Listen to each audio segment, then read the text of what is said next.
Good morning, everyone. Welcome back to the online study of Max Divine. As you all know, we have completed our formative assessment first test. So, from today, we will start our summative assessment first syllabus. Summative assessment first के syllabus में आपको पहले मैं science second पढ़ाऊंगी. Science second में आपका आ रहा है chapter number 2 micro organisms friends and force. सूक्ष्म जीव, दोस्त और दुश्मन. जो सूक्ष्म जीव होते हैं जिन्हें हम अपने नेकेड आइज से नहीं देख सकते, जिन्हें हम माइक्रोस्कोप का यूज़ करके देखते हैं, इन्हें बोलते हैं हम माइक्रो ऑर्गेनिज्म, सूक्ष्म जीव. ये हमारे लिए हार्मफुल होते हैं या यूज़फुल होते हैं. तो इसके बारे में आप पूरा इस चैप्टर में डिटेल से पढ़ेंगे. Chapter outline. चैप्टर में आप टॉपिक्स कवर करने वाले हैं. Habitat of micro organisms, types of micro organisms and earth, diseases caused by microorganisms, food poisoning, food preservation, nitrogen fixation and nitrogen cycle. Okay, now let's start our chapter. Living organisms very in shapes and sizes. जीव जंतु shape और size में अलग अलग होते हैं. हर जीव जंतु साइज और शेप में अलग होता है. Some organisms are big like a whale. कुछ ऑर्गेनिज्म बड़े होते हैं जैसे कि whale. And some are small like an ant. कुछ छोटे होते हैं जैसे कि एक चींटी. But some organisms are so tiny that they can not be seen with naked eyes. लेकिन कुछ ऑर्गेनिजम्स, कुछ जीवधारी ऐसे होते हैं जो बहुत ज़्यादा छोटे होते हैं, जिन्हें हम अपनी आंखों से नहीं देख सकते. These organisms are called microbes और माइक्रो ऑर्गेनिजम्स. इन ऑर्गेनिजम्स को हम बोलते हैं माइक्रोब्स या माइक्रो ऑर्गेनिजम्स. ग्रीक में माइक्रोस का मीनिंग होता है स्मॉल, छोटा. ऑर्गेनिज्मोस, इसका मीनिंग होता है ऑर्गेनिजम्स. ये ग्रीक वर्ड से बने हैं.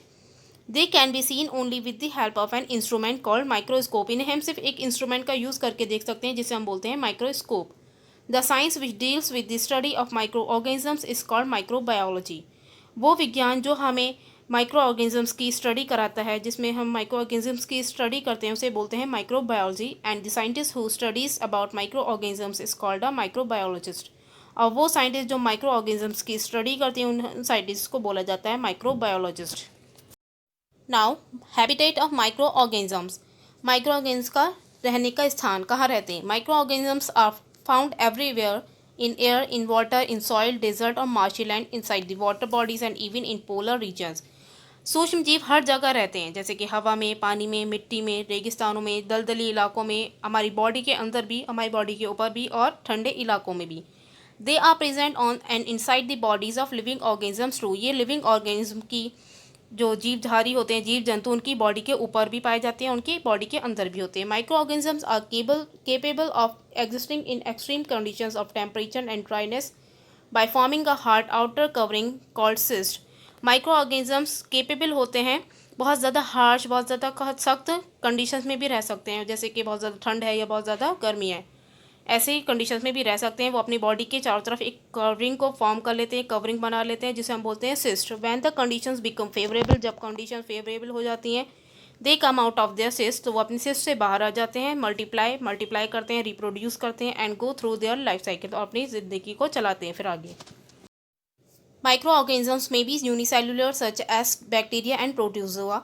माइक्रो ऑर्गेनिज्म यूनिसेल्युलर मतलब सिंगल सेल से बने भी हो सकते हैं, जैसे कि बैक्टीरिया और प्रोटोजोआ. दे में भी मल्टीसेल्युलर और मल्टीसेल्युलर भी हो सकते हैं, जैसे कि fungi.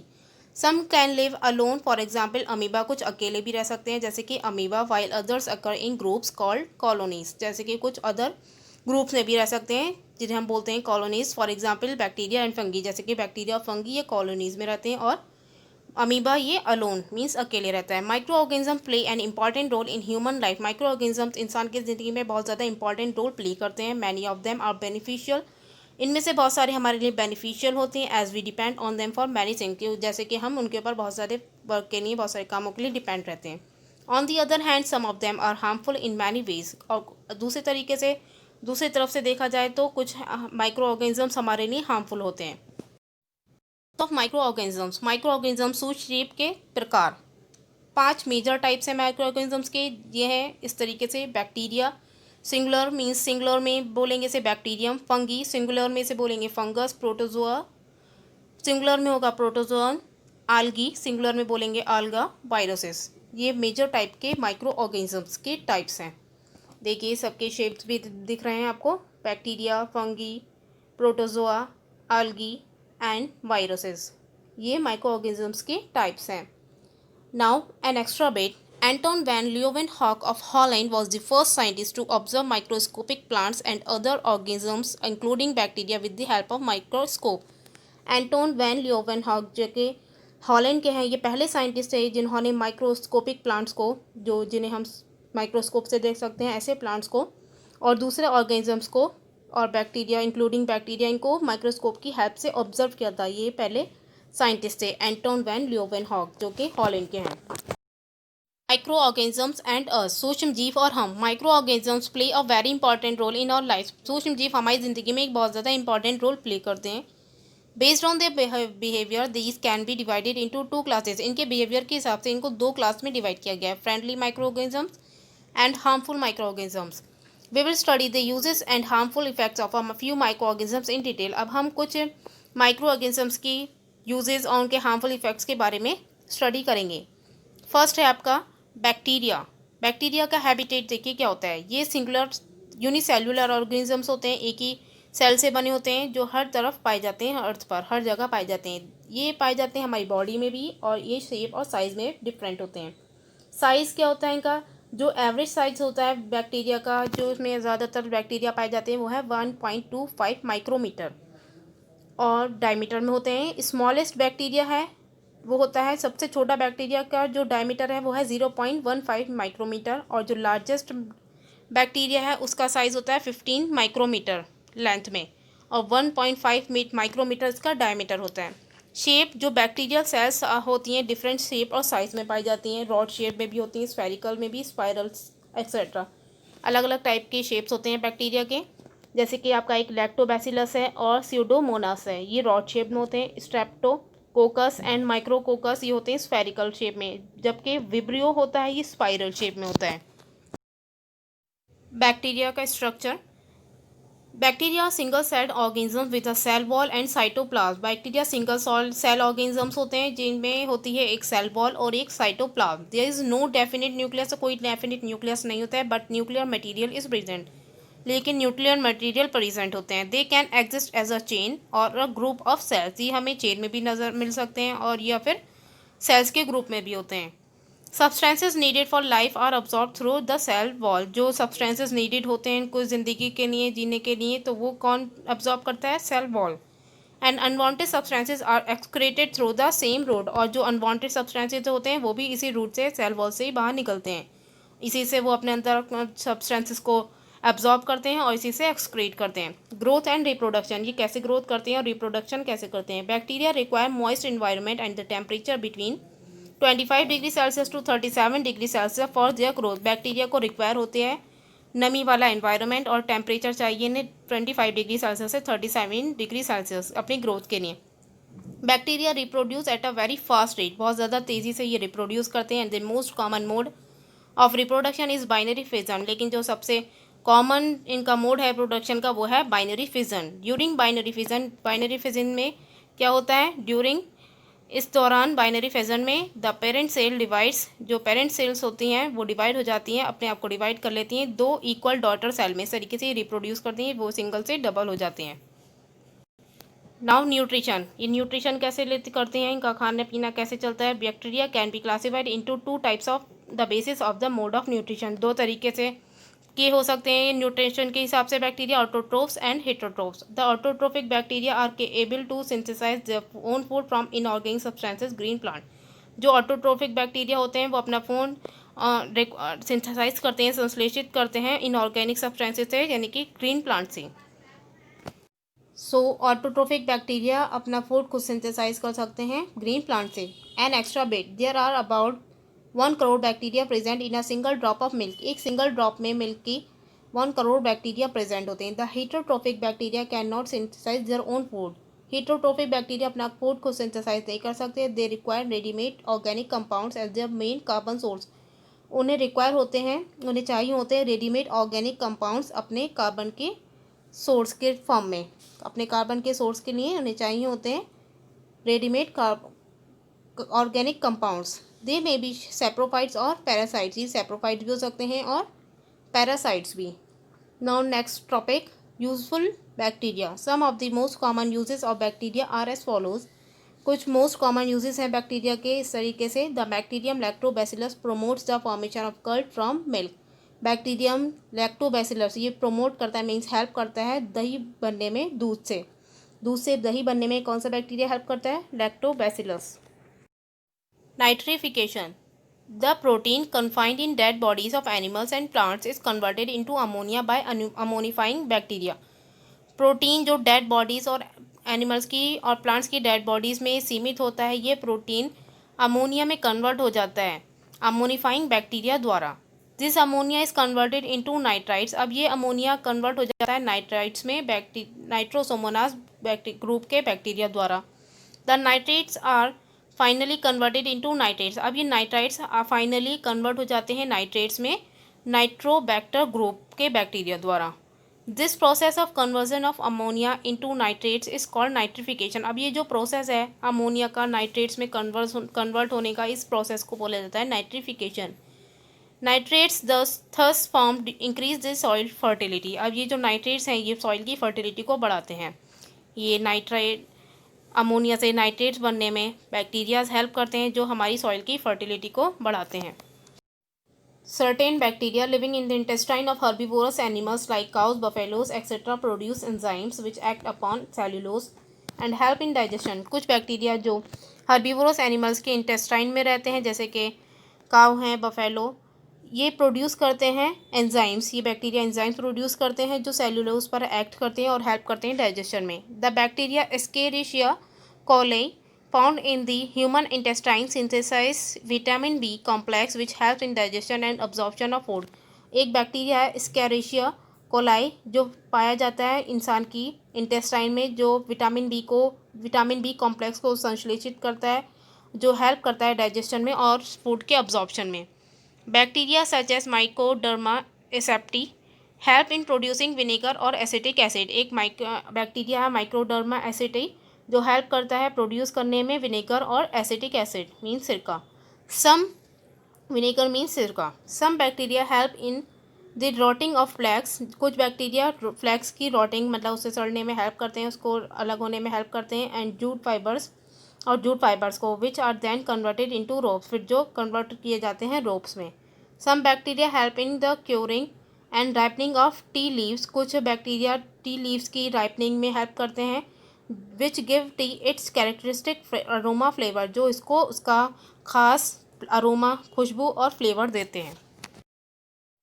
Some bacteria are use in the tanning of leather. कुछ बैक्टीरिया लेदर की टैनिंग में हेल्प करते हैं। They are also use in the preparation of industrial products. ये कुछ इंडस्ट्रियल प्रोडक्ट्स के प्रिपरेशन में भी हेल्प करते हैं, जैसे कि lactic acid, acetone, alcohol etcetera. Many well known antibiotics, कुछ वेल नोन बायोटिक्स जैसे कि स्ट्रेप्टोमाइसिन, यूरियोमाइसिन, क्लोरोमाइसिटिन, ये भी हमें बैक्टीरिया से मिलती हैं।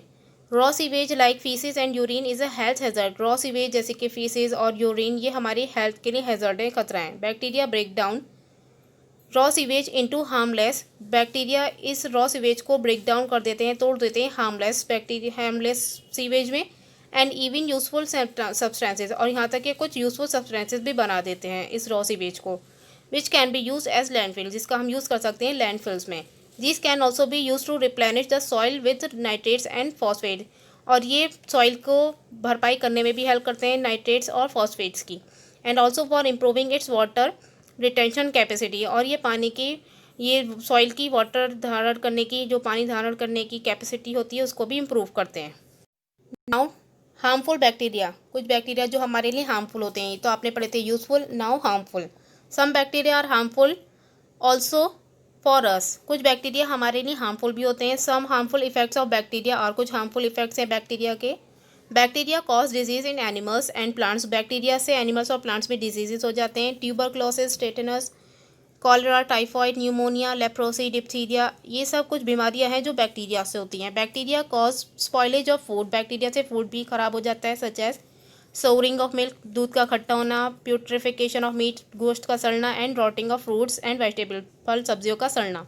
Bacteria staphylococci and Clostridium botulinum cause food poisoning. ये कुछ बैक्टीरियाज हैं जिनसे फूड पॉइजनिंग होती है by producing toxins in the food, जो ये फूड में टॉक्सिन जहरीली चीज़ें प्रोड्यूस कर देते हैं जिससे फूड पॉइजनिंग हो जाती है। Now next topic fungi. Fungi are non green plants. Fungi non green plants होते हैं। They include moulds, rust and puff balls. इसमें आते हैं आपके फंगी में मोल्ड्स, रस्ट और puff balls. They have similarity with the plant due to presence of cell wall. ये plants की तरह लगते हैं किसकी वजह से? एक सिमिलरिटी है कि इसमें सेल वॉल होता है और प्लांट्स में भी सेल वॉल होता है जिसकी वजह से ये प्लांट के तरह लगते हैं। But they do not have chlorophyll. लेकिन इनमें क्लोरोफिल नहीं होता है। Hence they can not prepare their own food. इस वजह से ये अपना फूड खुद प्रिपेयर नहीं कर सकते। हैबिटेट ये कहाँ रहते हैं फंगी? एनवायरनमेंट में हर जगह पाए जाते हैं जहाँ इन्हें सूटेबल ऑर्गेनिक मैटर मिलता है। They generally grow best in dark. ज़्यादातर ये डार्क मीन अंधेरी जगह पर, वार्म जगह पर और मॉइस्ट प्लेसेस पर रहते हैं। They grow on dead organic matter. ये सड़ी गली मरे हुए जानवर ऑर्गेनिक मैटर पर और लिविंग ऑर्गेन्स पर पैदा हो जाते हैं। स्ट्रक्चर कैसे स्ट्रक्चर होता है? Each cell of fungus has a cell wall. जो हर सेल होती है फंगस की उसमें एक सेल वॉल होती है और इसमें होता है as its outer most curving.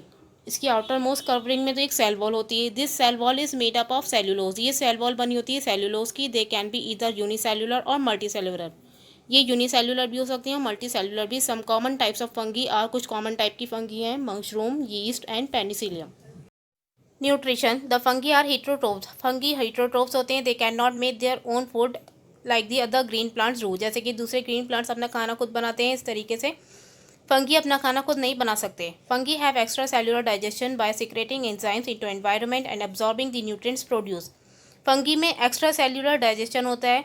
Means ये कुछ एंजाइम्स सीक्रेट्स करते हैं, मीन्स रावित करते हैं, निकालते हैं एनवायरनमेंट में और ये न्यूट्रिएंट्स प्रोड्यूस करते हैं उसको अब्जॉर्ब कर लेते हैं। They store their food as glycogen. और ये अपना फूड ग्लाइकोजन के फॉर्म में स्टोर कर लेते हैं। Growth and reproduction. ये ग्रोथ कैसे करती है और इनकी रिप्रोडक्शन कैसे होता है? The most common methods of reproduction in fungi are budding and spore formation. जो मोस्ट कॉमन मेथड है रिप्रोडक्शन का फंगी में वो है बर्डिंग एंड स्पोर फॉर्मेशन। ये दो मेथड है जिनसे ये रिप्रोड्यूस करते हैं। Yeast reproduce by budding. Yeast जो होता है खमीर वो रिप्रोड्यूस करता है बर्डिंग मेथड से। जबकि जो ब्रेड मोल्ड होती है फफूंदी जो हमारे ब्रेड पर निकल आती है ये रिप्रोड्यूस करती है स्पोर फॉर्मेशन से। Useful fungi. कुछ यूजफुल फंगी जो हमारे यूजफुल होती है। Many well known antibiotics are obtain from fungi. बहुत सारी वेल नोन एंटीबायोटिक्स हमें फंगी से मिलती है। Penicillin is obtain from the fungus Penicillium notatum. Penicillin हम ऑब्टेन करते हैं फंगस पेनिसिलियम नोटेटम से। Griseofulvin is extracted from the fungus griseofulvin. Griseofulvin हम एक्सट्रैक्ट करते हैं फंगस ग्रीसियोफल्विन से। The wine, brewery and bread bakery industries are the two most important industries which make use of the fungus yeast. Wine और bread bakery industries ये दो most important industries हैं जो use करती हैं फंगस यीस्ट का। Both these industries are based on fermentation activity of yeast. ये दोनों इंडस्ट्रीज बेस्ड होती हैं फर्मेंटेशन एक्टिविटी पर। मीन्स किण्वन जो होता है खमीरीकरण, यीस्ट के खमीरीकरण की एक्टिविटी पर बेस्ड होती हैं दोनों इंडस्ट्रीज। ग्लूकोज एंजाइम्स और यीस्ट इस पर एक्टिविटी करते हैं तो अल्कोहल और कार्बन डाइऑक्साइड बनता है।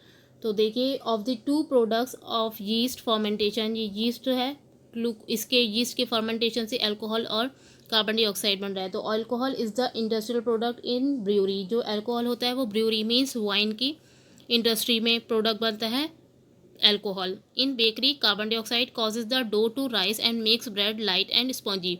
और बेकरी की इंडस्ट्री में कार्बन डाइऑक्साइड वजह होती है जो डो होता है उसके राइस होने में, फूलने में, उसके स्पंजी होने में और लाइट होने में। जो ब्रेड होती हैं फ्लफ़ी होती हैं इसके वजह होती है कार्बन डाइऑक्साइड। और जो ब्रूअरी इंडस्ट्री होती है आपकी वाइन इंडस्ट्री, इन पे जो होता है यीस्ट के फर्मेंटेशन से अल्कोहल बनता है। Some fungi such as mushrooms are directly use as food. कुछ फंगी जैसे कि मशरूम इसे हम directly as a food use करते हैं। Should be noted that only some varieties of mushrooms are edible. लेकिन कुछ ये बात ध्यान में रखनी चाहिए कि सिर्फ कुछ वैराइटीज़ ही मशरूम की खाने लायक होती हैं। They are helpful in decomposing organic waste. ये जो ऑर्गेनिक वेस्ट को डिकम्पोज करने में हेल्प करते हैं। Fungi decompose the dead bodies of plants animals and their waste product. Fungi decompose कर देते हैं डेड बॉडीज प्लांट्स की और एनिमल्स की और उनके वेस्ट प्रोडक्ट्स को। Products obtained after decomposition then escape into the air and the soil. So जो प्रोडक्ट्स ऑब्टेन होते हैं डिकम्पोजिशन के बाद उन्हें छोड़ दिया जाता है हवा में और मिट्टी में और ये फिर मिट्टी की उपजाऊता को बढ़ाते हैं उसमें ह्यूमस को ऐड करके।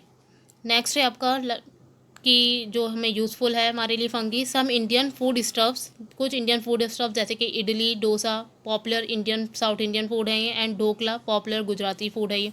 Make use of the process of fermentation for the preparation, इसमें भी फर्मेंटेशन प्रोसेस का यूज़ किया जाता है प्रिपरेशन के लिए। फर्मेंटेशन प्रोसेस में उसको एक तरीके से उफान लाई जाती है, उसमें सड़ाया जाता है, उस तरीके से ये प्रोडक्ट्स बनते हैं। किण्वन बोलते हैं इसे, खमीरीकरण process. The release of carbon dioxide makes idlis and dhokla soft, इसमें जो कार्बन डाइऑक्साइड रिलीज हो जाती है इससे